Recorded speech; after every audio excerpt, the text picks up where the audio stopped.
Oui, bonjour à tous et toutes. Non, on doit dire toutes et tous, je crois, je ne sais plus comment il faut dire.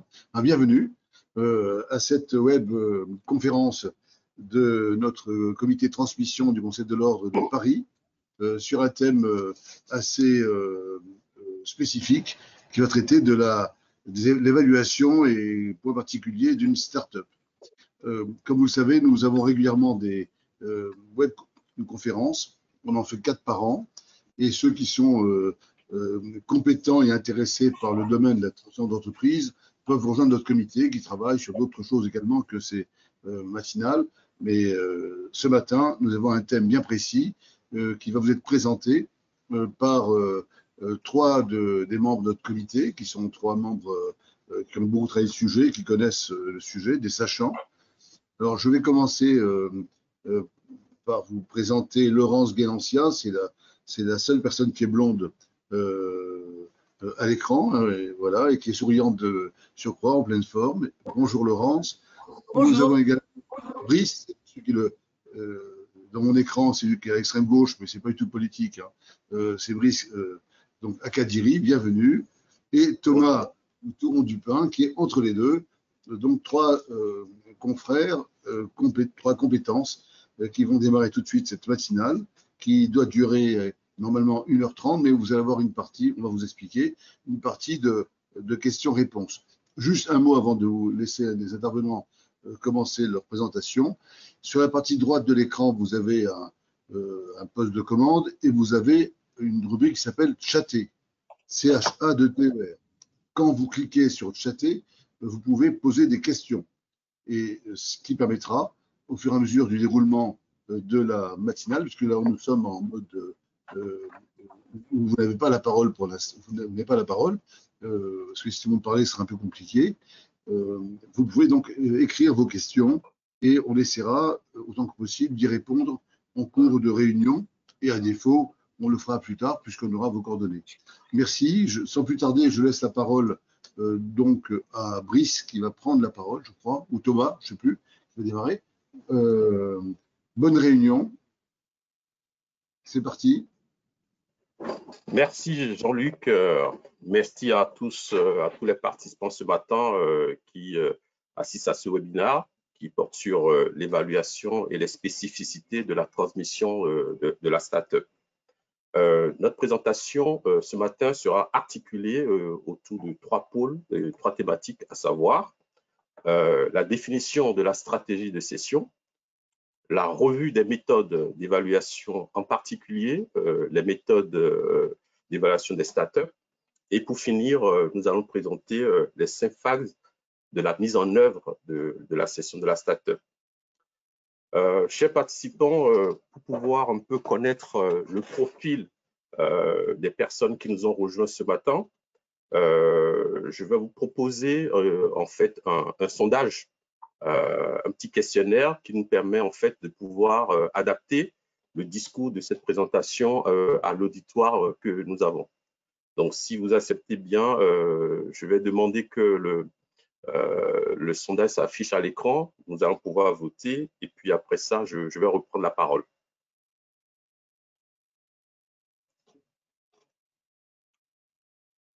Bon,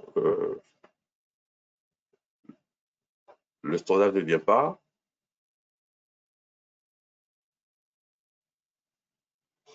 Est-ce que tout le monde m'entend? Oui, le sondage est en ligne. Il y a 66% de votants. D'accord, ok. Je n'ai pas vu le résultat, moi. C'est encore en cours. D'accord, ok. Merci.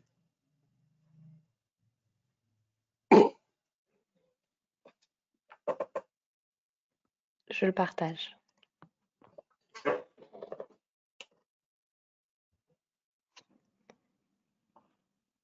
Brice, vous avez les résultats. 64% non jamais. 21% oui, j'ai déjà fait. Et 14% non, mais bientôt. Ok, parfait. Donc, vous êtes 64% ce matin à n'avoir jamais fait de mission d'accompagnement à la session de PME, de start-up. Ce qu'on souhaiterait, c'est qu'à la fin de ce webinaire, il y ait le ratio qui s'inverse et que certains d'entre vous sinon la majorité se lance sur ce genre de missions, qui sont des missions à très forte valeur ajoutée. Donc, la première partie de la présentation sur la préparation, c'est l'importance de la phase amont. L'importance de la phase amont, il n'y a rien qui réussisse, surtout en matière de session, lorsqu'on ne s'est pas préparé longtemps à l'avance. Et pour ça, nous allons pouvoir décliner cette phase amont en 3 parties, c'est-à-dire la partie du questionnement. Est-ce que je vends ou je ne vends pas? Quel est mon projet? Et enfin, lorsque j'ai répondu à la question « oui, je vends », je connais mon projet, je l'ai bien identifié, alors il faut passer à la restructuration de sa startup et penser également à la restructuration du patrimoine. Et après cette phase-là, on peut pouvoir enclencher la phase réelle de la cession de sa startup. Donc, à la question « vendre ou ne pas vendre », on peut se poser, on peut se dire, mais qu'est-ce que l'expert comptable il fait à ce niveau? Non, l'expert comptable a toute sa place parce qu'il est le conseil de l'entreprise et qu'il peut accompagner son client à ce stade-là, puisque connaître son client, c'est pouvoir permettre de réaliser avec lui les perspectives et les motivations qui peuvent amener le dirigeant à décider de céder sa structure. Le conseil peut amener également à conseiller le client à attendre, parce qu'en matière de cession, nous avons également des questions de timing. Il faut vendre au bon moment, donc se décider également au bon moment. Je vais rappeler rapidement quelles peuvent être les motivations réelles. Les motivations, ça peut être un changement de technologie, ce qui fait que la société n'est plus en vraie position et que le marché va s'effriter à terme. Ça peut être également une startup qui a atteint une certaine maturité et qui a une position stratégique sur son marché. Et lorsqu'on est dans cette phase-là, c'est le bon moment également de vendre. La cession peut être également due par le fait qu'on a besoin, le start-upper a besoin de renforcer son positionnement sur le marché, ses perspectives, et pour cela, s'adosser à une structure qui a plus de moyens financiers, qui a plus de moyens technologiques, est toujours un élément intéressant pour le chef d'entreprise, puisque ne pas vendre au bon moment, c'est également vendre certainement à perte. Il y a également des facteurs qui tiennent à la personnalité du chef d'entreprise, c'est la fatigue, c'est également l'envie de passer à autre chose, également le fait qu'ils se disent j'ai développé la structure jusqu'à un certain niveau et il est temps pour moi de passer la main. Voilà brièvement les motivations qui peuvent être sous-jacentes d'une cession. Et lorsqu'on s'est décidé et qu'on se dit qu'on va céder, l'entrepreneur dans ce développement est confronté à 2 points. C'est-à-dire que la cession n'est pas forcément une finalité, c'est un questionnement. Et ce questionnement arrive forcément en maturité. Et du coup, le chef d'entreprise va se poser la question entre lever des fonds ou céder sa structure. Alors, les deux n'amènent pas les mêmes résultats forcément. Et il est important de comprendre, brièvement résumé, ce qui va différencier les deux systèmes. Lorsque nous allons faire des levées de fonds, ça permet aux start-upers de pouvoir garder la main sur sa structure, d'avoir un apport immédiat de cash, donc ce dont on a souvent besoin, mais en contrepartie, il y a une dilution dans le capital, donc ils perdent à peu près 20 ou 30% de leur pouvoir. Il y a également des exigences de rentabilité de la part des investisseurs et malheureusement, c'est des rentabilités à très court terme, entre 3 et 4 ans, donc ce qui peut être un frein pour certains start-upers. Par contre, lorsque nous partons sur de la cession, forcément, on va créer des synergies opérationnelles puisque la cession peut se faire avec un partenaire, avec une structure pour pouvoir faire un complémentaire sur le marché. Et la cession peut accélérer le développement de la structure puisqu'on va s'agripper à une structure qui est déjà bien avancée technologiquement et financièrement sur le marché. Alors, lorsque nous avons atteint ce stade de CD, il est important de pouvoir connaître notre propre positionnement sur le marché. Puisque lorsque la startup cible est leader sur son marché, les négociations, les demandes ne peuvent pas être faites de la même manière que lorsque nous sommes un suiveur sur le marché. Lorsque vous êtes leader, c'est vrai, nous parlons de startup, je parle de leader. Alors, ce n'est pas forcément sur des startups uniquement à maturité, ça peut être également des startups en très forte phase de développement, sur des produits qui sont potentiellement des produits leaders sur le marché. Et dans ces conditions, le prix qui va être demandé, les conditions de négociation de la cession seront forcément meilleures parce que nous serons en meilleure position puisque nous ne sommes pas forcément vendeurs initialement et que nous avons le temps de pouvoir choisir parmi nos futurs partenaires. Donc voilà brièvement sur la première partie de l'analyse stratégique que l'expert comptable peut faire avec son client. Et lorsque cette analyse a été faite, il est important de pouvoir savoir clairement ce qu'on veut faire. Lorsqu'on a décidé de céder sa startup, ce n'est pas qu'on a envie de céder, c'est qu'on a décidé de céder. Et donc, connaître clairement ce qu'on veut faire, ça permet de cibler les futurs acheteurs, ça permet de préparer la structure et ça permet de pouvoir ne pas revenir en arrière parce que c'est quand même des démarches qui sont très importantes.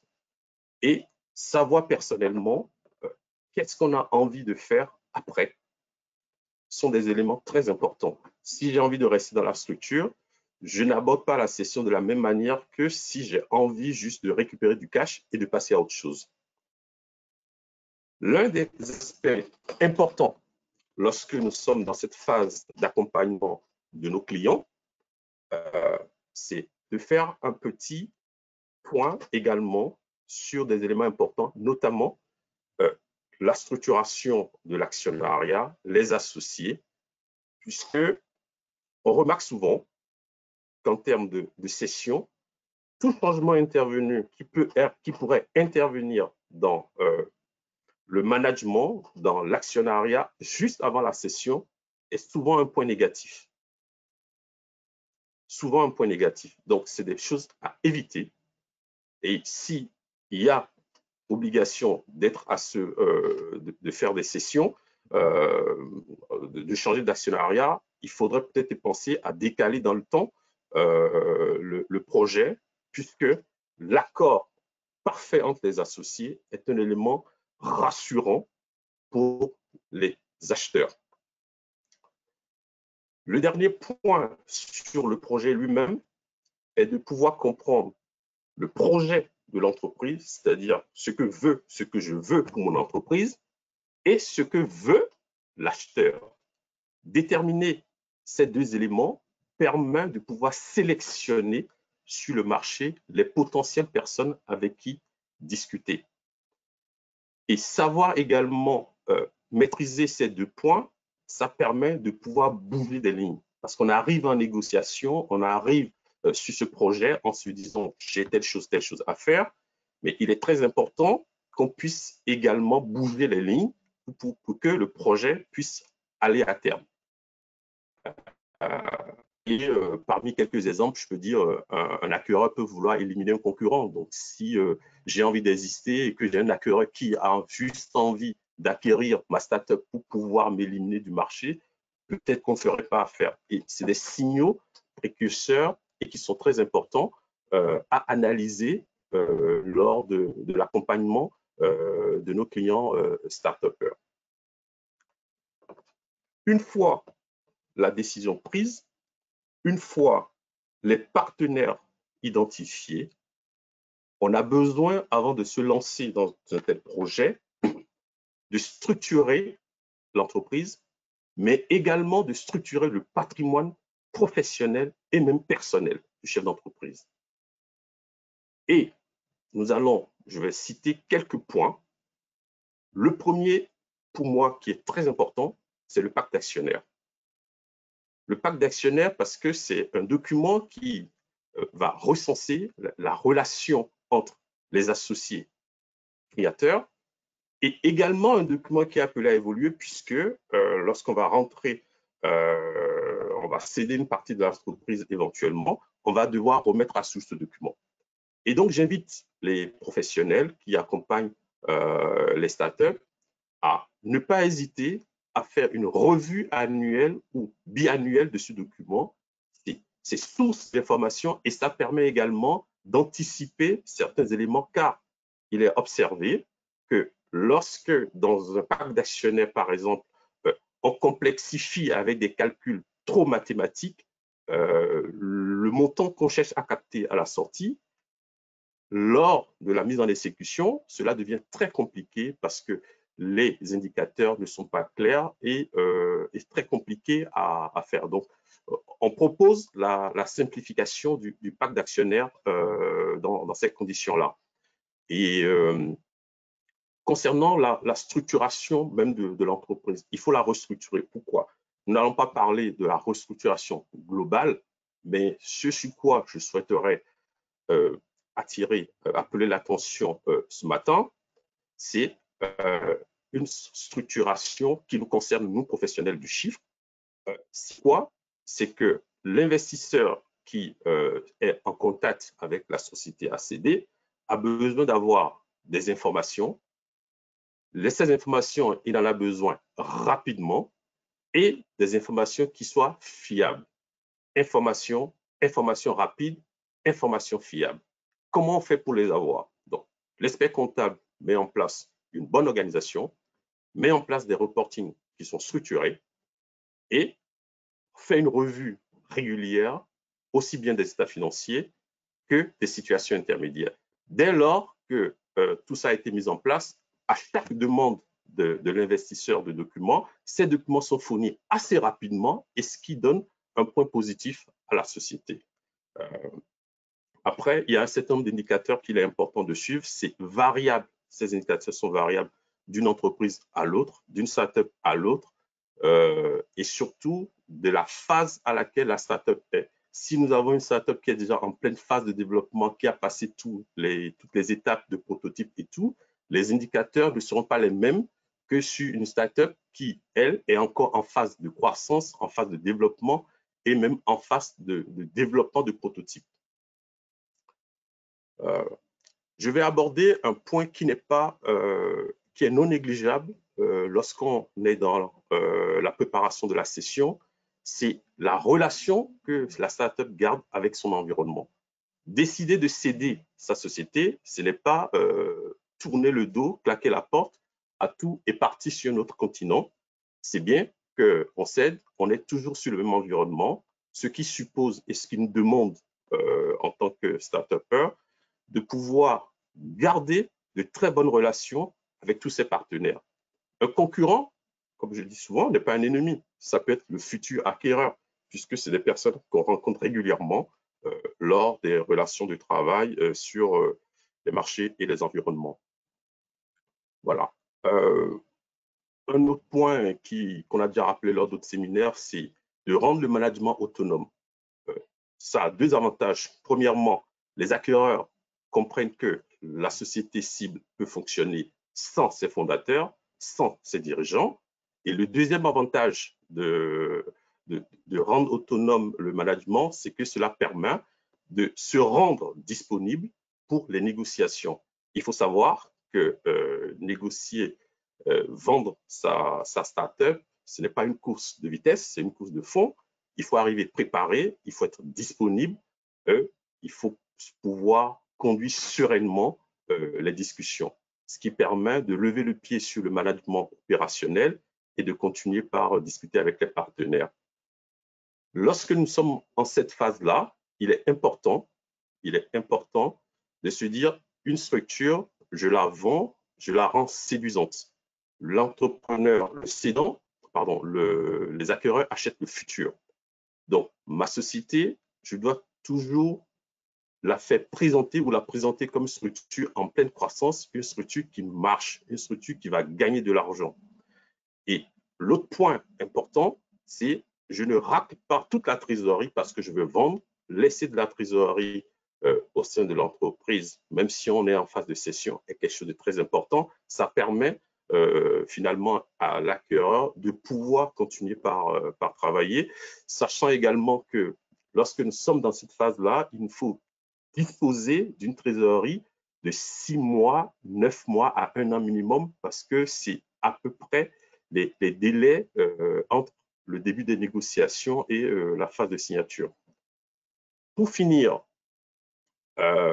notre rôle de conseil, c'est quand même de rappeler aux cédants, aux start-upers, que la cession n'est pas sans conséquence sur sa situation patrimoniale.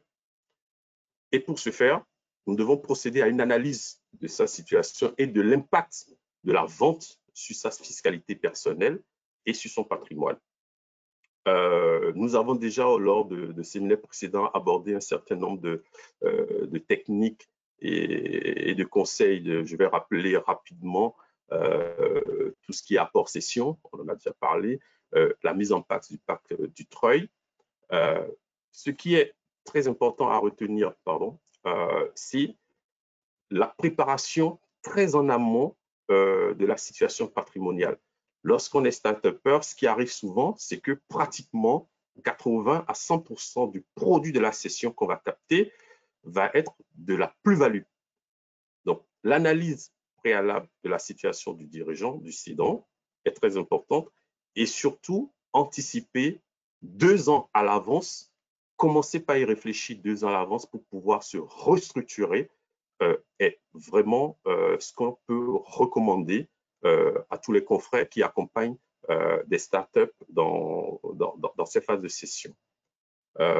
Donc voilà, brièvement résumé, tout ce qu'il faut faire en amont, ce qu'il faut faire avec son client pour pouvoir préparer la phase suivante qui va être l'évaluation de la startup cible à céder. Je vous remercie et je vais laisser Thomas continuer sur la partie concernant l'évaluation et les techniques.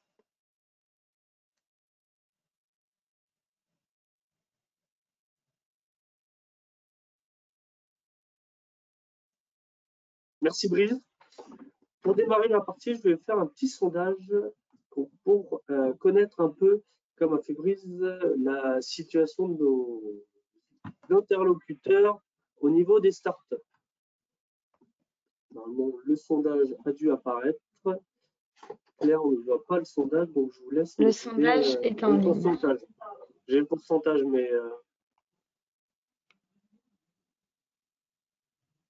le principe de ce sondage est d'ajuster un peu nos discours et nos communications et de passer les étapes d'évaluation dites, on va dire, plus classiques pour se concentrer plus ou moins sur la partie startup. Donc, on arrive à peu près à un équilibre sur, déjà, c'est des évaluations, mais pas spécifiques aux startups. Et non, je n'ai jamais fait d'évaluation, a priori. Je pense qu'on peut arrêter le sondage dessus. Hop. Donc, dans ma partie, je vais vous parler, on va faire un rappel un peu plus long, étant donné le pourcentage de personnes qui n'ont pas fait d'évaluation en amont, sur le diagnostic et le choix des méthodes à appliquer spécifiques aux startups, aux sociétés classiques. Puis, on va avancer sur les méthodes d'évaluation spécifiques aux startups. Et enfin, on va énumérer une liste d'exemples d'éléments qui peuvent impacter l'évaluation d'une société startup. Donc, dans la première partie d'une évaluation dite classique de société, on aura une partie diagnostique et une partie où on choisira la méthode d'évaluation adaptée et adéquate à l'entreprise cible. Dans la partie diagnostic, nous allons voir 5 points. La partie industrielle, voir les moyens matériels, moyens personnels, le moyen des machines, le stock, tout ce qui nous permet de produire. Les ressources humaines, le niveau de qualification du personnel, de l'équipe dirigeante, le risque social et les politiques de rémunération. le point de vue juridique, le droit commercial, le bail, les baux, tous les éléments qui pourront encadrer la société. La fiscalité qui peut être spécifique à l'activité. Et bien sûr, ce qui est le point le plus évident et le plus facile pour nous, une partie audit, comptable et financier de la structure. Après avoir réalisé ce diagnostic, nous allons nous positionner sur le choix de la méthode d'évaluation que nous devons réaliser. Nous avons listé 6 types d'évaluation, méthode, on va dire. Quand il y a une perspective de continuité d'exploitation très faible, nous allons prendre la valeur liquidative. Pour les TPE où les usages professionnels sont adaptés, typiquement l'expertise comptable, la session de cabinet d'expertise comptable, on va utiliser un multiple du chiffre d'affaires ou un multiple du résultat. Les entreprises patrimoniales comme une SCI ou une holding, nous pouvons prendre l'actif net réévalué. Pour les entreprises avec une prévision cohérente, on pourra parler plus par la suite au niveau des startups. Nous pourrons prendre la méthode DCF ou un comparatif boursier. Quand on peut extrapoler le passé, l'historique d'une société, nous allons prendre la méthode fondée sur la rentabilité passée. Les capitaux propres auront leur importance dessus. Et on va avoir une catégorie des entreprises qu'on ne peut pas qualifier dans cette catégorie. Classiquement, on prend l'actif net réévalué plus le goodwill. Donc ça, c'est les méthodes à peu près, les méthodes classiques d'évaluation de société. Si on prend une évaluation spécifique pour les startups, l'évaluation de startup pose une série de questions spécifiques qui ne peuvent être traitées avec les méthodes classiques d'évaluation comme on a pu voir juste avant. Les méthodes d'évaluation classiques sont adaptées à certains profils de société et elles sont basées sur des données historiques et très peu sur des données prévisionnelles.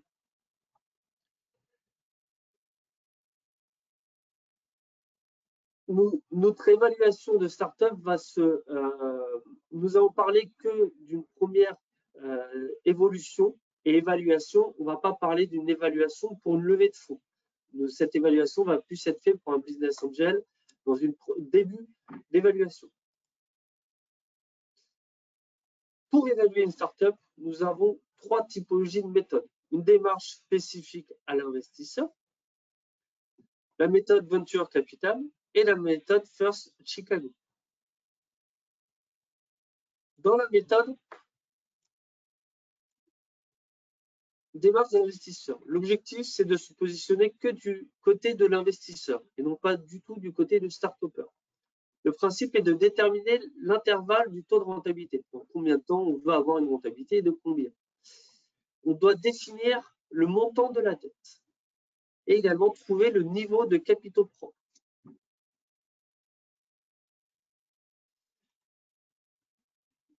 Par la suite, on peut prendre également la méthode Venture Capital. Cette méthode permet d'établir une valorisation pré-monnaie, qu'on appelle pré-monnaie. Cette valorisation est une évaluation avant la levée de fonds. Elle permet de déterminer le pourcentage de détention à demander. La formule, on va dire mathématique, et la valorisation post-monnaie, c'est après levée de fonds, moins la valeur du nouvel investissement.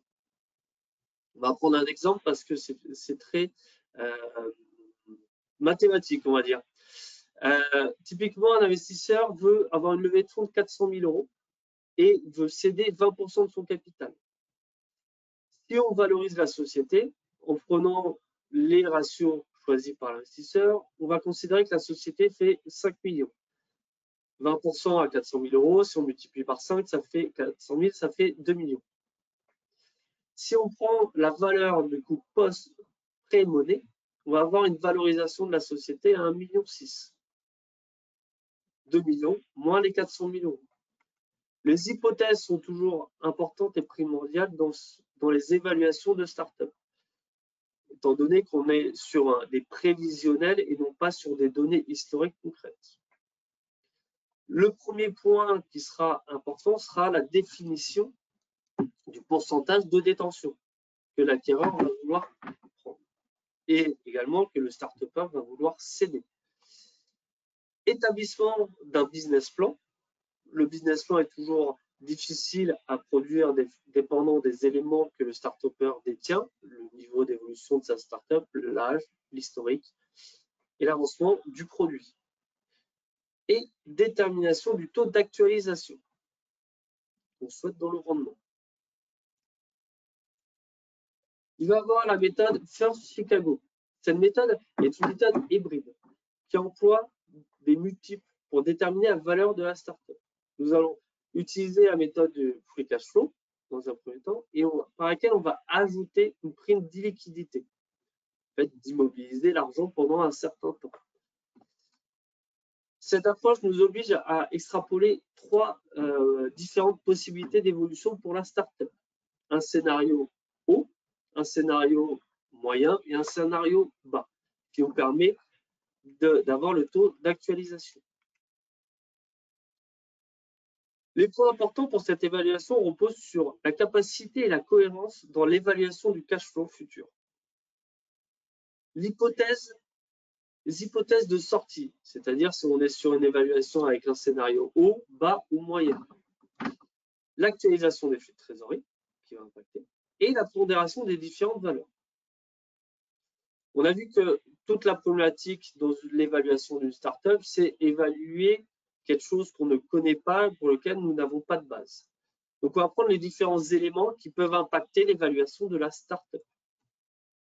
C'est une liste d'exemples non exhaustive, il peut en avoir plusieurs.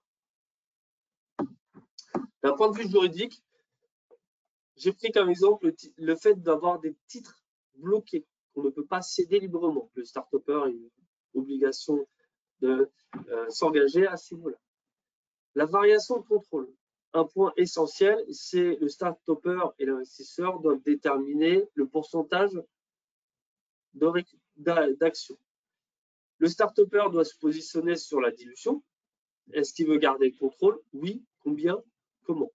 Et l'investisseur doit également dire j'apporte cette somme-là, mais ça veut dire que je prends plus ou moins le contrôle. C'est un élément essentiel de l'évaluation de la start-up.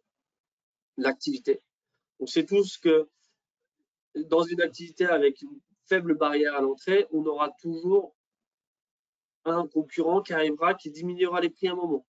Donc l'activité va venir complexifier l'évaluation, la gamme du produit, la maturité de l'innovation, où se positionne la startup au démarrage, est-ce qu'elle a trouvé son marché, est-ce qu'elle a déjà commencé sa phase de commercialisation ou pas.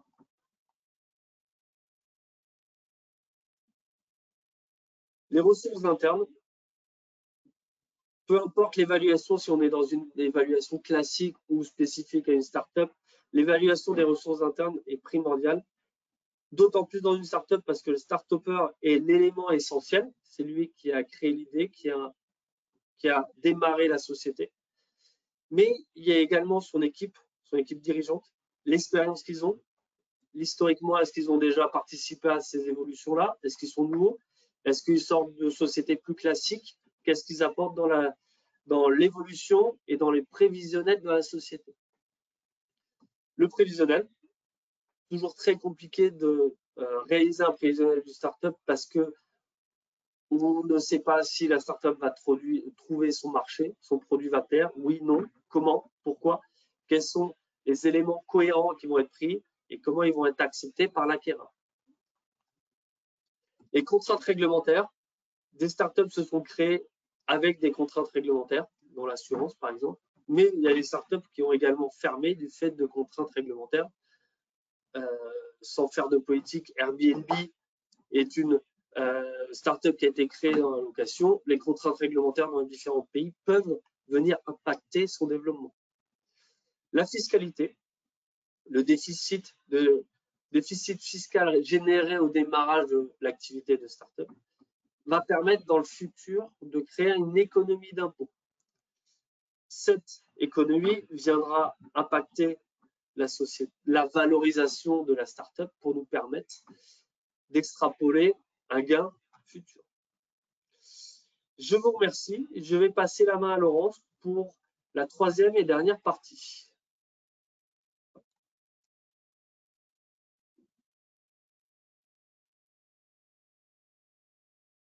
Bonjour. Alors, dans cette troisième partie, je vais développer en fait la mise en œuvre de la session.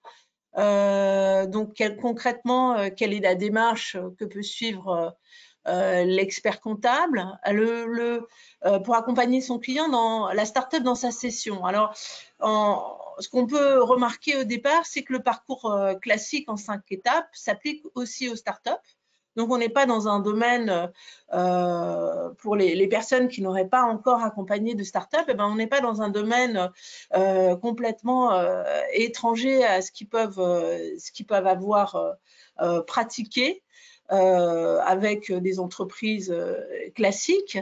Par contre, à chaque étape, il y aura des spécificités avec les éléments que vous ont déjà apportés Brice et Thomas. Ces spécificités, elles ressortent déjà et on va en reparler, mais dans le contexte de l'accompagnement à la session et des 5 étapes. Alors, ces 5 étapes, déjà la définition du projet de session et la préparation de l'entreprise. Donc, on a déjà évoqué le sujet avec Brice. On va revenir sous un angle un peu différent. La deuxième étape, évaluer l'entreprise. Donc, ça vous resitue finalement les développements de Thomas. C'est la deuxième étape de l'accompagnement de l'expert comptable. Troisième étape, la présentation du dossier de session et la recherche d'acquéreurs. Quatrième étape, la négociation et la rédaction de la documentation juridique. Tout ça est un peu, formel, un peu théorique, parce qu'en réalité, toutes ces étapes peuvent se superposer, mais enfin, bon, c'est comme ça qu'on le présente classiquement. Et ensuite, la gestion de la phase post-session, qui a déjà aussi été un peu abordée par Brice. Étape par étape, mais remarque préliminaire, la start-up, dont peut-être une des particularités quand on accompagne une start-up, c'est que les scénarios possibles sont multiples. Alors, on va toujours être, il y a une constante, c'est qu'on va être dans la session de titres et dans l'échange de titres, mais les contextes sont multiples. Lié à la stratégie dont a parlé, la stratégie de session dont a parlé Brice au départ. Une start-up, il faut se rappeler qu'elle peut se céder à un concurrent, à une autre start-up, à un acquéreur dit industriel dans le jargon du métier, donc qui peut être une ETI ou un grand groupe. Elle peut se céder à un fonds d'investissement, et elle peut également, plus rarement, mais voilà, elle peut aussi s'introduire en bourse. Donc la démarche et la préparation de la start-up sera évidemment pas la même selon l'acheteur. Parce que le concurrent start-upper qui rachète les titres ou qui fusionne avec la start-up cédée, en fait, il acquiert une base client, il peut acquérir un complément par rapport à son propre produit ou des talents de développeurs, des talents techniques qu'il n'a pas dans ses propres équipes. Donc, c'est ça qu'il va pouvoir rechercher ça. Donc, c'est ça qu'on va mettre en avant, qu'on va préparer, qu'on va essayer de sécuriser. L'acquéreur industriel, lui, le grand groupe, par exemple, il achète un produit unique. On l'a vu dans le cadre de la crise sanitaire, dans la pharmacie, certaines startups avaient développé les molécules. Là, c'était des produits uniques. Donc des produits que le grand groupe ne saurait pas développer en interne, n'a pas le temps de développer en interne pour capter le marché, et il achète aussi l'équipe qui en est à l'origine. Le fonds, lui, il a une approche complètement différente, donc il achète un actif avec une perspective de revente avec une plus-value à 5 ou à 7 ans. Donc, on a vu précédemment avec Thomas que finalement, les choix de méthode d'évaluation vont pas être les mêmes suivant le type d'acquéreur qu'on recherche dans le cadre de la stratégie de cession. Et l'introduction en bourse suppose que la start-up soit leader sur son marché, que son secteur soit bien valorisé en bourse. Donc, remarque préliminaire, finalement, on est avec le même parcours, les mêmes 5 étapes d'accompagnement à la session, mais voilà, le scénario le scénario de session est important et peut être vraiment très différent suivant la situation de la start-up et ses objectifs. Donc, première étape, donc, la définition du projet de session et la préparation de la start-up. Donc, on va revenir sur ce qu'on a dit précédemment. Là, c'est juste un peu structuré différemment. C'est que l'expert comptable, il va falloir absolument qu'il se penche sur la table de capitalisation qui peut être complexe. La table de capitalisation, c'est l'ensemble des titres de la start-up et aussi les options qui peuvent avoir été émises. Donc, vous avez une petite liste ici, actions ordinaires, actions de préférence. Alors, attention notamment aux actions qui donnent un droit préférentiel et prioritaire sur la répartition du prix de cession. Voilà, par exemple, entre autres, il y a les actions qui peuvent donner un droit aussi de veto sur certaines décisions, notamment en matière de cession de titres. Donc, il faut éplucher finalement la table de capitalisation. On a les conditions d'exercice des options, des bons de souscription d'actions, des bons de souscription de parts de créateurs d'entreprises, des stocks options. Et puis, on a aussi l'analyse des obligations, et notamment celles qui sont convertibles en actions ou remboursables en actions. Donc, la table de capitalisation, ça, c'est la spécificité numéro 1 des startups. On a des tables de capitalisation complexes avec des parties prenantes, actionnaires ou investisseurs, dont les intérêts peuvent être différents et dont on espère qu'ils ne vont pas être divergents dans le cadre de la cession. Sinon, on aura un problème. Et on va éplucher en tant qu'expert comptable, bien sûr, les statuts et notamment les clauses qui donnent un droit de préemption. Et puis, les statuts sont publics, mais le pacte d'actionnaires sont, eux, confidentiels. Et dans le pacte d'actionnaires, il y a également des clauses qu'il faut bien connaître, notamment les clauses de liquidation préférentielle, qui vont donner une priorité de remboursement à certains actionnaires, les clauses d'exit qui vont privilégier certains actionnaires, que ce soit les actionnaires majoritaires ou protéger les actionnaires minoritaires. Définir en tout cas des priorités dans certains scénarios d'exit. Donc, scénarios d'exit qui peuvent être la cession, l'entrée en bourse ou la liquidation, mais là, on parle de la cession aujourd'hui. Donc, le premier travail vraiment spécifique, c'est celui-là. Ensuite, la deuxième chose, donc qui a déjà quand même été évoquée par Brice, on la resitue, c'est étudier la faisabilité du projet de cession. Donc, il faut, les startups communiquent, donc c'est le moment de communiquer et de susciter l'envie dans l'écosystème de l'éco-startup, de la startup. La start-up, elle va pas, entre guillemets, chercher les acquéreurs, elle est sollicitée par les acquéreurs. Il faut qu'il y ait des gens qui proposent de racheter la start-up, donc il faut faire envie. Les voyants de la start-up doivent être ouverts, la trésorerie dont a parlé Brice doit être suffisante parce que c'est un marathon. Donc, il doit y avoir une trésorerie pour 6, 12, 18 mois. Alors, de question de ne pas avoir de trésorerie pendant le processus de cession.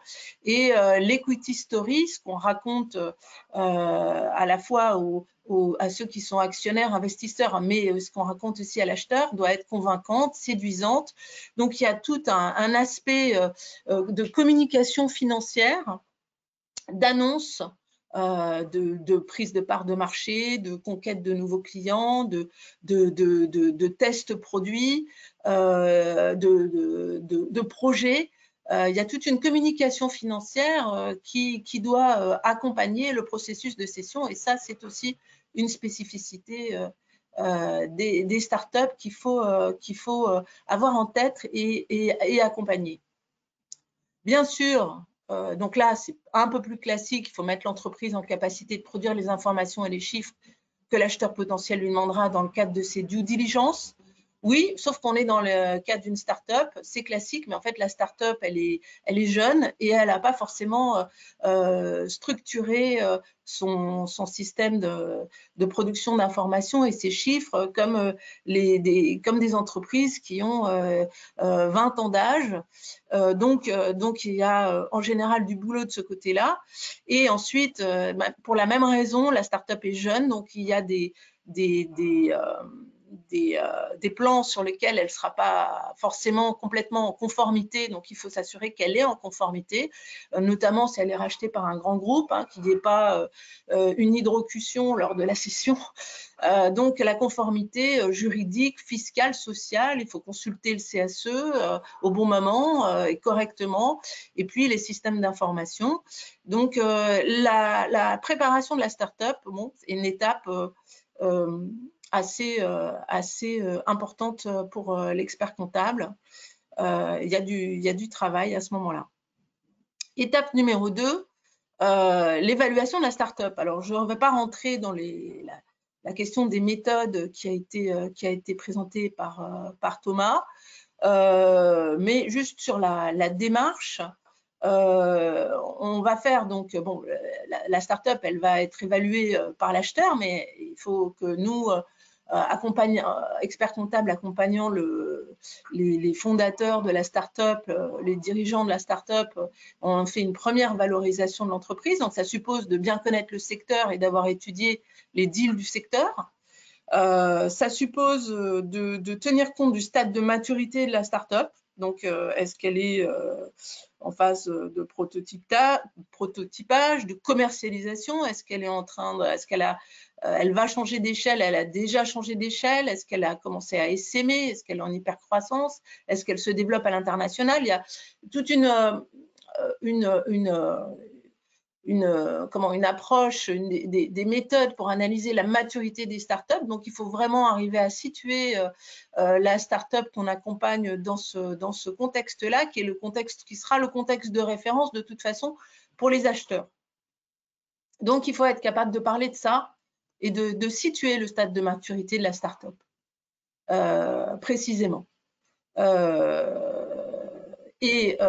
Ensuite, bien sûr, on le rappelle ici, il faut croiser plusieurs méthodes d'évaluation parce que ce qu'on cherche, ce n'est pas une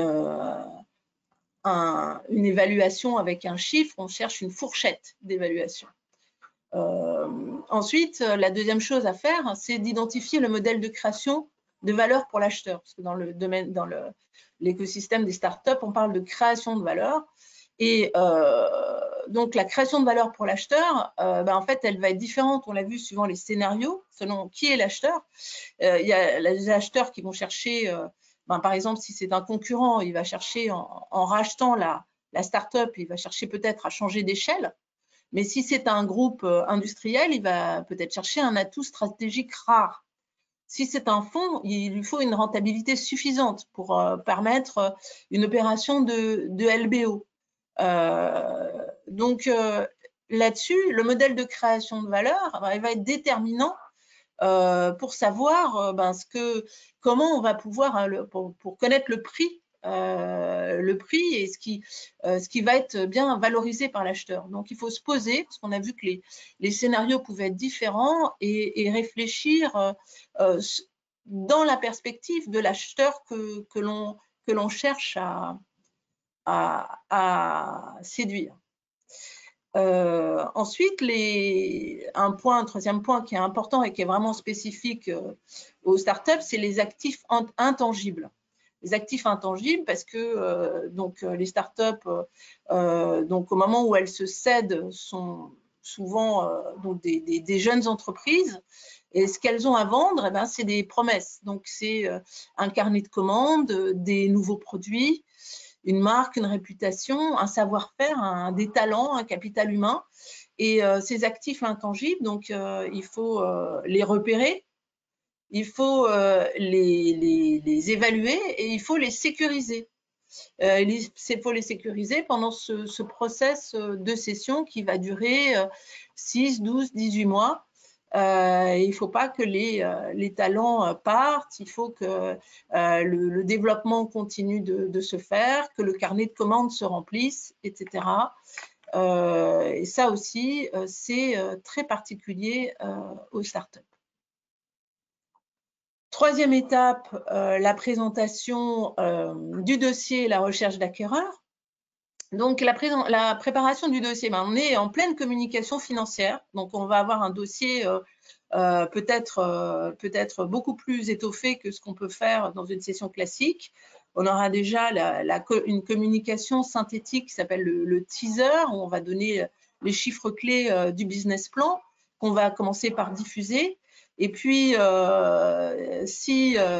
pour les cibles, pour les acquéreurs intéressés, ceux qui se manifestent, on va signer avec eux un accord de confidentialité, un non-disclosure agreement, et on va leur envoyer un mémorandum d'information, donc qui est déjà un document avec plus étoffé en matière d'information financière, le business plan. Et on peut aussi pousser encore plus loin et leur envoyer carrément une synthèse qui servira de référence chiffrée à l'acheteur, qui est le rapport de Vendor Due Diligence, VDD. Et finalement, on va mettre en place la data room, donc l'ensemble, la mine d'informations et de données qui sera donc de façon dématérialisée désormais, mise à disposition des acheteurs vraiment intéressés pour conduire leur propre due diligence, leurs audits, etc., leurs évaluations à partir de ces informations-là. Donc, on a ici un gros travail on a vu qu'on avait préparé la start-up, mais là, on a un gros travail de structuration de la donnée pour donc alimenter en information les acheteurs. Ensuite, la recherche d'acquéreurs. On a vu que les acquéreurs potentiels, donc il y avait un profil qui correspondait à la stratégie de cession. Il ne faut pas oublier de créer de la compétition pour faire monter les prix, pour maximiser la valorisation. Donc voilà, donc là, il faut être créatif. Et il faut aussi être bien organisé, puisqu'il va falloir organiser les due diligence, faire le lien avec les conseils des acheteurs, donc, et avec les conseils du cédant, donc les avocats, les banquiers d'affaires qui peuvent être donc dans la boucle, qui peuvent, mais qui seront nécessairement dans la boucle. Donc un gros travail là aussi pour l'expert comptable. À l'étape 4, donc la négociation et la rédaction de la documentation juridique. Donc pour la négociation, l'expert comptable, il va être en première ligne, déjà parce qu'il va répondre dans son domaine plus financier, juridique, aux questions de l'acheteur et de ses conseils. Il va prendre en charge certains aspects difficiles de la négociation sur la valorisation, sur le prix. Il va jouer le rôle du bad cop, du méchant policier, c'est-à-dire qu'il va laisser le cédant, donc le bon rôle au cédant, et puis il va donc essayer de gérer les aspects difficiles de la négo. Il va donc, alors, des clauses qui sont importantes parce qu'elles imposent de modéliser et donc elles peuvent revenir à l'expert comptable, c'est aider à négocier la clause d'earn-out, c'est-à-dire la clause de complément de prix. Parce que tout le prix ne va pas forcément être défini au moment de la cession. Il y a une partie, un complément de prix qui peut être payé en fonction des performances de l'entreprise dans les 1, 2, 3 années qui suivent. Et donc, la façon dont on va apprécier ces performances, l'essentiel, c'est que en fait, ces performances, le cédant puisse finalement les diriger, les atteindre, que les objectifs puissent être vraiment atteints. Donc là, la façon dont les termes dans lesquels la clause d'earn-out est négociée sont importants, et l'expert comptable a une forte valeur ajoutée parce qu'il connaît bien le business model et les possibilités économiques de l'entreprise, de la start-up cédée, et puis d'autres clauses comme la clause de garantie d'actifs passifs. plus classique, mais qu'on va retrouver dans le cadre d'une session de start-up.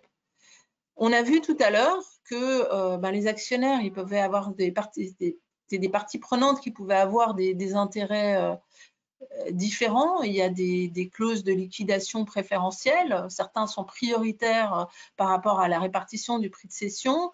Voilà, donc on aura dans la première étape épluché les packs d'actionnaires, les privilèges de certaines actions. Et donc, on va aussi devoir réaliser des simulations pour les différents actionnaires pour les conserver alignés, pour que, in fine, la décision majoritaire ce soit de céder l'entreprise. Donc, ça suppose de les informer, de les tenir informés de façon très, très précise de l'impact pour eux de l'issue des négociations. Enfin, la documentation juridique, donc là, c'est plutôt le domaine de l'avocat, le Share Purchase Agreement, le contrat de cession. Néanmoins, l'expert comptable, il peut s'assurer de la cohérence avec la stratégie de cession qui a été poursuivie, la pertinence par rapport aux négociations, et puis des implications pour les parties prenantes, fondateurs, investisseurs, salariés. Donc, l'essentiel, c'est d'avoir une relecture de cette documentation juridique pour bien vérifier qu'elle est alignée avec la stratégie et les négos. Dernière étape, donc la gestion de la phase post-cession. On redira en fait que la question de la gouvernance et de l'organisation cible doivent faire partie, ces deux questions doivent faire partie de la négociation, car elles peuvent avoir des conséquences importantes sur la réalisation de l'earn-out, du complément de prix. Autrement dit, suivant que, par exemple, si la start-up est rachetée par un grand groupe, si cette start-up, finalement, elle constitue une business unit autonome de ce grand groupe et que le fondateur de la start-up, il est amené à diriger cette business unit, en fait, c'est clair qu'il aura les leviers pour essayer de réaliser les performances qui ont été fixées lors des négociations et essayer de réaliser vraiment complètement l'earn-out qui a été négocié. En revanche, si le fondateur part, que la start-up est diluée dans le groupe qu'il rachète, mais en fait, la réalisation de l'earn-out, ce sera quand même plus difficile. En tout cas, ça peut échapper complètement aux cédants. Donc, la façon dont on va organiser la gouvernance et l'insertion, l'intégration de l'entreprise dans l'organisation cible sont des choses qui doivent être négociées qui doivent être négociées en amont. Les packs, il y aura un nouveau pacte d'actionnaires, il peut y avoir un management package, il y a donc beaucoup de choses à préciser lors des négociations. C'est pas juste un prix de cession et on part. Non, il y a une structuration de l'avenir, de la façon dont on va créer de la valeur. C'est un point qui est très préoccupant. La façon dont la valeur va continuer d'être créée, y compris après le rachat ou la fusion. Une chose qui est importante, qui peut finalement être un facteur de succès ou d'échec des négociations, c'est la façon dont vont s'intégrer les équipes de la cible. Parce qu'il faut qu'elles arrivent à s'intégrer, il faut qu'elles adhèrent finalement à ce qui est un virage stratégique pour elles, de changer d'environnement, mais sans déstabiliser les équipes de l'acheteur. Et donc, les cultures d'entreprise peuvent être très différentes, même d'une start-up à l'autre, mais plus de différence quand la start-up est rachetée par un grand groupe. Donc, ça, il faut aussi bien réussir ça. Et ensuite, il y a aussi l'accompagnement de l'expert comptable par rapport aux cédants, dont a parlé Brice au départ, les enjeux patrimoniaux, les enjeux fiscaux, puisque donc il y a une plus-value de cession une plus-value de cession. Donc, ces aspects-là sont vraiment très spécifiques à la start-up et donc c'est aussi un gros travail pour l'expert comptable. Voilà pour les 5 étapes, de mise en œuvre de la session de la start-up accompagnée par l'expert comptable. Donc là, on va vous faire passer un troisième sondage. Donc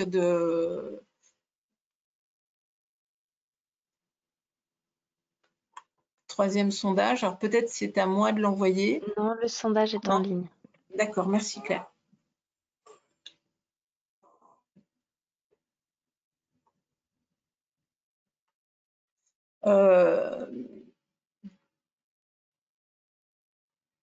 Peut-être Claire, vous pouvez lire le sondage parce que moi je ne l'ai pas à l'écran.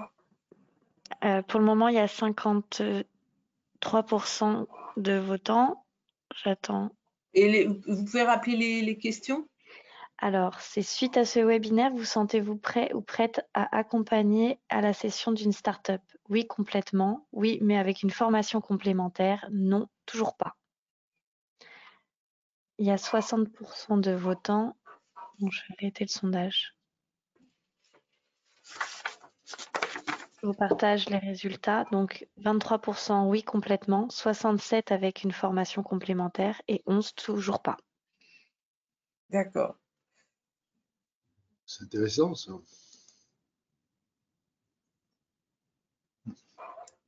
Alors, 23% oui. Bon, voilà, j'ai quand même l'impression qu'avec on arrive quand même à 90% de participants qui se sentent quand même prêts à accompagner les startups à la session.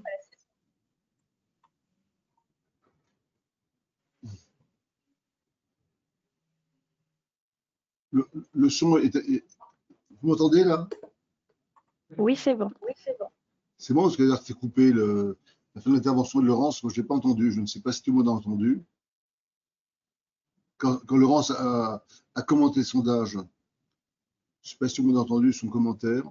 Oui, on a entendu. D'accord. Ah, d'accord. D'accord. Donc, le commentaire, c'est que finalement, tout le monde ou quasiment est prêt ou peut être prêt bientôt avec une formation. Donc, je voulais simplement dire que moi, je voudrais remercier les intervenants, mais ce sondage est intéressant parce que, de manière honnête, le vote montre bien que l'envie ne suffit pas, qu'il y a un besoin de connaissances et de compétences et peut-être de formations complémentaires pour ceux qui ont des besoins de missions particulières comme celle-là.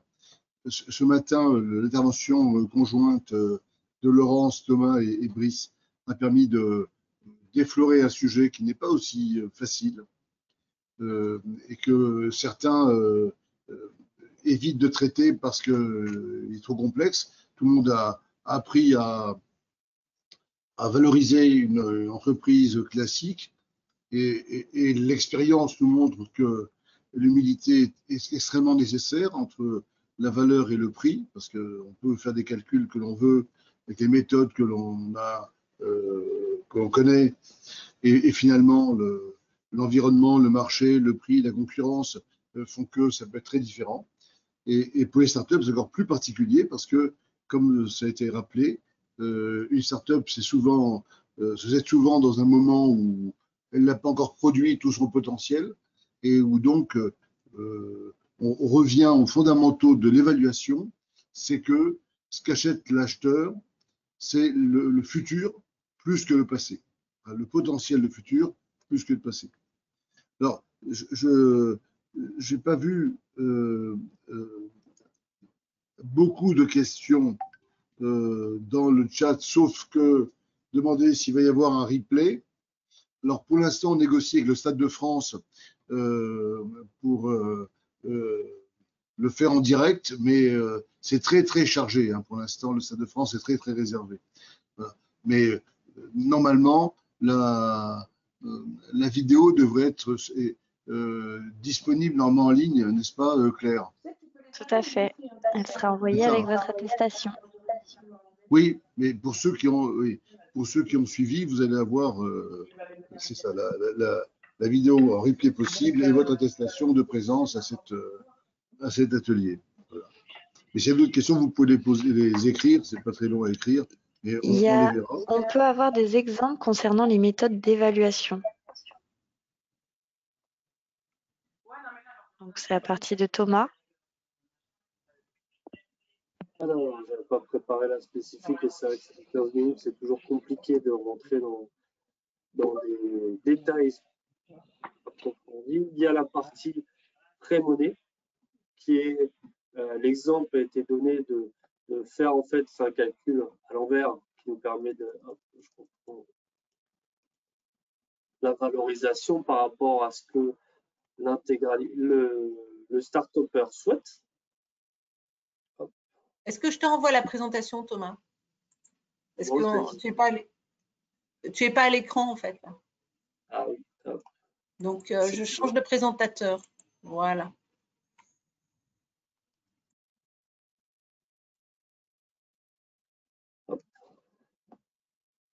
La partie venture capital, qui est en fait le principe de déterminer la valorisation pré-monnaie, c'est-à-dire avant la valorisation en levée de fonds classique. L'objectif est de faire un calcul entre guillemets à l'envers, de partir de la valorisation à la fin pour redescendre et définir le prix actuel. Si on a 400 000 euros, si l'investisseur, le start-upper, excusez-moi, souhaite obtenir 400 000 euros pour libérer 20% de son capital, on peut, comme j'ai dit, inverser le calcul et dire que sa société, si on prend 100% de sa société, ça représente 2 millions. Cette valorisation-là, où on reprend les 2 millions, on diminue l'investissement, c'est-à-dire qu'en date d'aujourd'hui, où le start-upper décide de faire l'évaluation de sa société, nous sommes à 1,6 million de valorisation. La partie First Chicago, c'est la méthode classique de cash flow qu'on peut avoir quotidiennement. Je n'ai pas d'exemple précis parce que ça nécessite plusieurs tableaux et plusieurs taux à définir, et une prime d'illiquidité. La prime d'illiquidité, c'est quand on investit dans une startup, on verse l'argent, comme indiquait Brice, sur une vision moyen à court terme, qui va être de 4, 5 ans, 6 ans. Cet argent-là va être bloqué totalement dans la startup. L'investisseur ne pourra pas sortir quand il le souhaite. L'investisseur pourra sortir si les documents juridiques le permettent lors de la prochaine levée de fonds ou jamais. Donc, cette somme qui est bloquée, on doit définir un taux ce taux varie selon les risques, le potentiel d'évaluation, les prévisionnels de la startup. Toutes ces données, tous ces éléments qui vont venir forcément impacter les taux. Pour rappel, le taux de rémunération est toujours proportionnel, on essaye, au risque encouru. Si on décide, plus le taux va être important, plus le risque va être important. Et donc, du coup, plus la startup va être jeune et n'ayant pas défini ou trouvé son marché, plus le taux d'illiquidité sera important. Voilà par rapport à ça. Merci Thomas. Jean-Luc.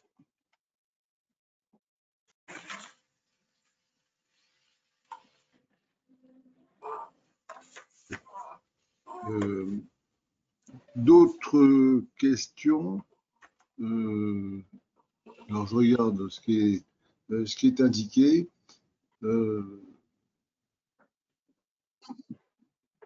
Compte tenu de la bulle observée sur les valeurs récentes de start-up, la méthode des multiples est-elle toujours pertinente?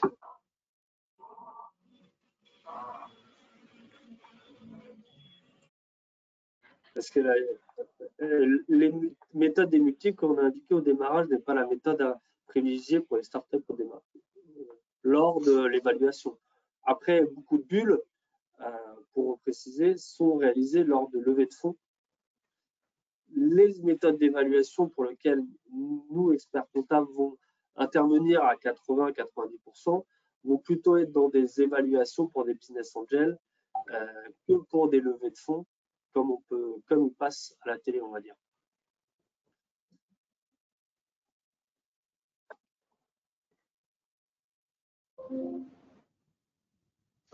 Peut-être qu'on pourrait résumer, parce que c'est un point qui est souvent délicat. Je ne sais plus, c'est Thomas qui a fait ça, c'est les points d'évaluation en tant que telle avec les méthodes. Est-ce qu'on peut peut-être donner un exemple pour illustrer la méthode, Venture Capital Method et Chicago? Tu peux donner un petit exemple pour se rendre compte? Je n'ai pas d'exemple là précisément, hormis l'exemple pour le pré-monnaie, comme j'ai indiqué. Sur Chicago, je n'ai pas préparé d'exemple spécifique là-dessus. D'accord. Mais peut-être qu'on pourra l'envoyer après, parce que c'est une question qui revient souvent. Que de voir. C'est vrai qu'il y a des ouvrages aussi qui traitent avec des détails et force d'exemple ces méthodes applicables. Après, n'oublions jamais que quand on fait une évaluation, on obtient une valeur ou un ensemble de valeurs et que le prix n'est pas forcément celui-là. Je vais te faire un exemple tout à fait simple qui moi, m'avait assez étonné. On m'avait posé la question, c'était pas pour une start-up, c'est une entreprise qui avait déjà une dizaine d'années, oui, une entreprise dans le domaine du logiciel, et le dirigeant voulait céder. Voilà. Et on m'a donné quelques informations en me disant voilà comment tu peux évaluer une entreprise qui est saine, qui a une dizaine d'années, qui a un produit qui sort de marché, qui réalise 5 millions de chiffre d'affaires et qui dégage 1 million d'EBITDA. Voilà. Une approche. Voilà. Or, on sait souvent, tout à l'heure la question a été posée en ce qui concerne les multiples par exemple, c'est que assez souvent, les multiples qu'on retient en matière d'évaluation sont, ça évalue suivant les tailles d'entreprise, mais bon, pour faire simple et schématiser, autour de 6-7 fois l'EBITDA. Voilà. Quelquefois c'est moins, quelquefois c'est plus, mais c'est pour donner une moyenne. C'est d'ailleurs ce que vont ressentir les observatoires avec qui on travaille. Et donc, j'avais dit, bon, très bien, si dégage 1 million, on a une fourchette un peu large, ça veut dire entre 6 et 9 millions. Et on m'a répondu, mais vous plaisantez, le dirigeant a déjà une offre à 15 millions et il n'en veut pas. Il veut 20 millions. Voilà. J'étais un peu stupéfait. Et bien, tout ça pour vous dire que j'étais très loin de la plaque avec des méthodes d'évaluation, parce que sur le marché en question, avant la concurrence en question, eh bien, il a réussi à avoir 20 millions. Voilà. Et c'est tout le propre aussi du conseil.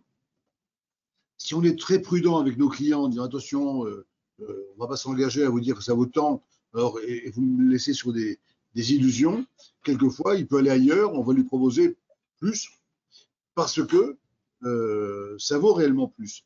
L'idée n'est pas toujours de faire des évaluations pour faire plaisir, bien entendu, on a des obligations professionnelles et une responsabilité en la matière, mais juste pour illustrer le fait que, dans certains métiers, il faut savoir qu'il y a des pratiques particulières. Voilà. On a vu à une époque fleurir des coefficients pour les commerces, par exemple. On dit voilà, un laitier fromager, c'était tel taux, un fleuriste, c'était tel taux du chiffre d'affaires, un bar-restaurant, etc., etc. Et puis finalement, il y a tellement d'éléments complémentaires qui peuvent jouer.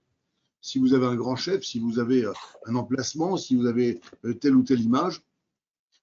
J'écoutais ce matin la mise en examen d'un patron d'un grand groupe de courtage d'assurance. Peut-être que vous l'avez entendu vous aussi. un monsieur qui a 75 ans, qui apparemment fait partie des grandes fortunes de France, et qui est mis en examen, lui, sa femme et d'autres, pour des problèmes de mœurs. Et les médias filment en continu, quasiment, l'enseigne de la comédie de courtage. Et je me dis, c'est incroyable à quel point cette enseigne va perdre de sa valeur très très vite. À cause d'un incident. Après, il y a toujours la présomption d'innocence, mais on sait très bien que malheureusement, on vit une période où les médias font la justice quelquefois un peu rapidement. Donc, les problèmes d'évaluation, les problèmes d'image sont très très importantes. Alors, et les startups, c'est quand même une niche importante d'activité parce qu'aujourd'hui, quand on fait le point avec les jeunes des grandes écoles, pas tout le monde, mais beaucoup des étudiants des grandes écoles rêvent de start-up.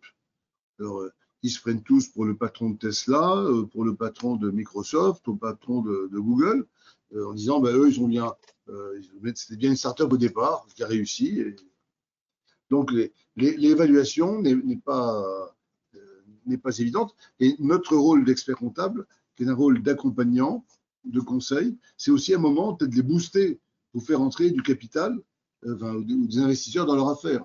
C'est un beau projet qui manque de souffle, il va tomber.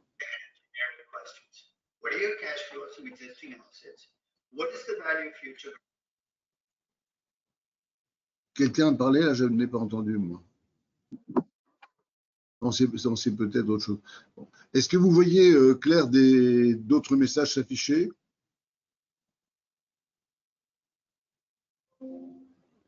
Allô, Claire?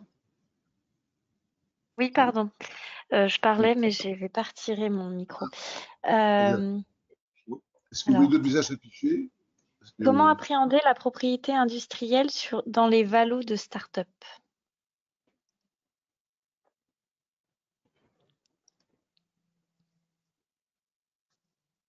Non. Je n'ai pas entendu la réponse. Alors, comment appréhender la propriété industrielle dans les valos de start-up? D'accord. Est-ce qu'un de vous veut répondre? Oui, moi je.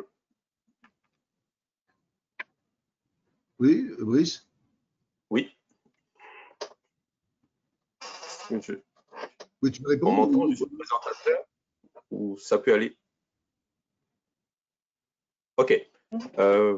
Alors, la question de la propriété intellectuelle dans les startups ne peut être vue justement du point de vue de la valorisation.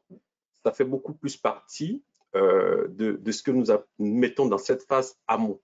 Parce que faire le point de tout ce qui existe, parce qu'il n'y a pas que la propriété intellectuelle, il y a également tout ce qui est immatériel. Et c'est un point très important qui va au-delà de la valorisation. Quelle est la propriété intellectuelle? Quels sont les biens immatériels dont dispose la société? Le check-up de tout ça, c'est déjà une première phase de sensibilisation.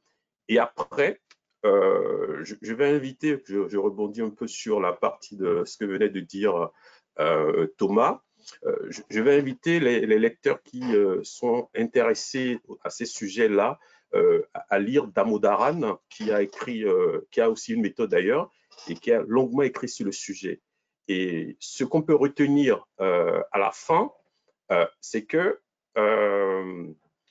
c'est frustrant pour l'expert comptable, l'évaluateur, qu'à la fin de la valorisation d'une start-up, il puisse se dire finalement, j'ai réussi quoi? Le prix va être toujours fonction de la négociation sur le marché, déconnecté parfois de tout un travail qui a été fait par les différents experts. Et c'est ça qui est la particularité de la start-up.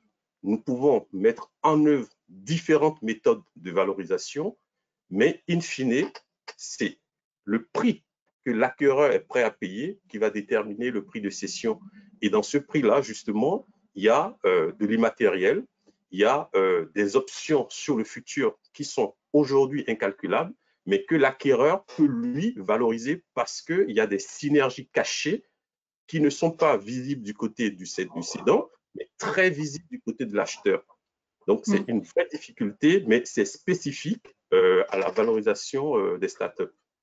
Voilà, juste. Moi, je vais rajouter quelque chose par rapport à ce que dit Brice. C'est cette question sur la propriété industrielle, elle rejoint la question des intangibles et du fait que et aussi de l'analyse de la perspective de l'acheteur, comme le dit Brice. Qu'est-ce que l'acheteur, comment l'acheteur envisage de créer de la valeur? Et ce qu'on fait, c'est qu'on va faire des simulations, des business plans. Et on va aussi essayer de simuler la création de valeur pour l'acheteur. Donc, dans cette propriété industrielle, comment on va la valoriser? En fonction des avantages économiques futurs qu'elle est susceptible, qu'elle est susceptible de produire compte tenu des synergies qui vont être mises en œuvre ou compte tenu des investissements supplémentaires qui vont être faits et qui vont permettre de réellement valoriser cette propriété industrielle. Donc là, on est vraiment dans le prospectif donc il faut plutôt penser business plan que multiple.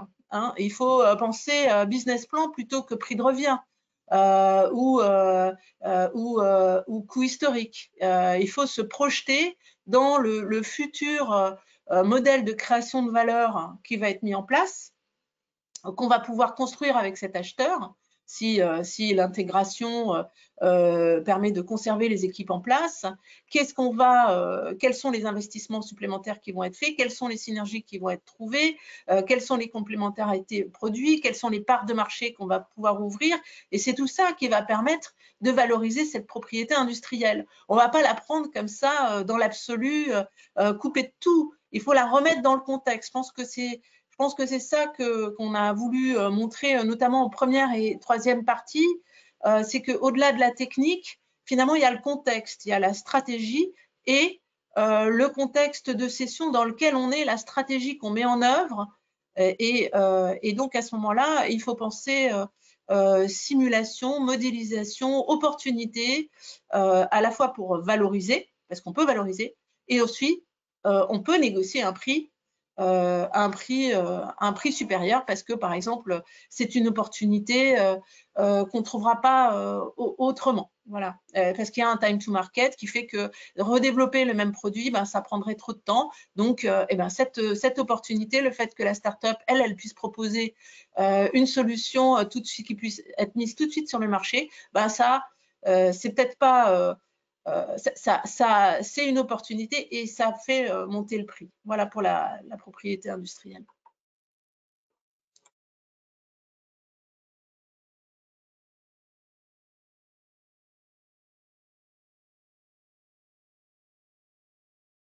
D'autres questions? S'il n'y a pas d'autres questions, il ne reste qu'à vous remercier de votre participation, remercier nos intervenants qui ont fait un travail préparatoire conséquent et qui ont essayé d'être le plus clair possible dans un temps limité, sachant que chacun accorde un temps limité à ses présentations. Et je rappelle que ces présentations ne sont pas des formations. Et je vous incite vivement à aller suivre les formations de Subexpertise qui sont plus conséquentes sur ces sujets. Et ceux qui souhaitent participer à notre comité transmission nous contactent au niveau de l'ordre de Paris.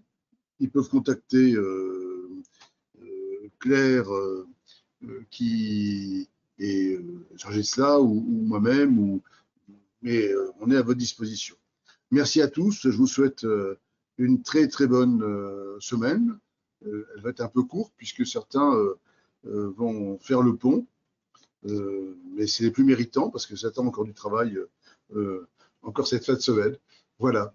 Merci à tous et à très bientôt sur nos lignes. À bientôt. Au revoir. Merci. Protégez-vous. Au revoir. Ouais, au revoir. Merci. Merci.